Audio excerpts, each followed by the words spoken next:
आणि यानंतर जरांगेंची आणखी एक प्रतिक्रिया। मंडल आयोगाचा अहवाल अद्याप स्वीकारलेला नाही आणि मला चॅलेंज केलं तर मंडल आयोगाला नक्की आव्हान देणार असं जरांगेंनी म्हटलेलं आहे।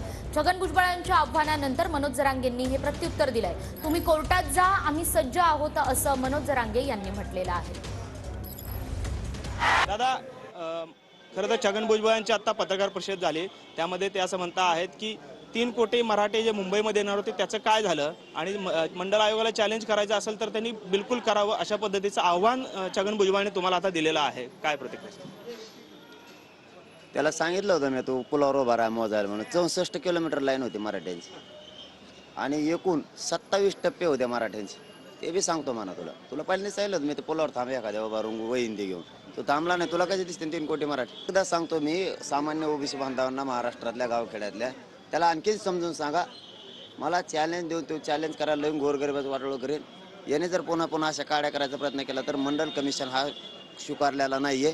मी 100% चॅलेंज करील। मग त्याच्या चेतवणीमुळे त्याला थांबायचं सामान्य ओबीसीना सांगा, नसता मी चॅलेंज करणार आहे। मी वकिलाची बैठक लवकरच घेणार आहे। दादा, JRच्या विरोधात ओबीसी संघटना आहेत ते आता हायकोर्टामध्ये गेलेले आहे।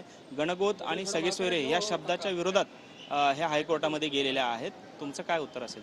कुठेही जा, काहीच होऊ शकत नाही त्या कायद्याला, काहीच होऊ शकत नाही। तो कुठं जा म्हणा, काही हरकत नाही। आम्ही सज्ज होणार आहे थोड्या दिवसात, वकिलाच्या टीम सज्ज करणार आहे मी पण।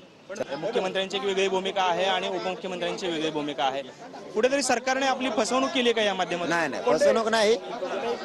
मन जुळून घेते आणि पहिल्या वाक्यावरती येते, ते मन जुळते। मराठ्यांच्या बाजूने दोघे उभा राहते, मुख्यमंत्री आणि दोन उपमुख्यमंत्री उभा राहते। कॅमेरामन विके चव्हाणसह सागर सुरवसे, TV9 मराठी, पिंपरी।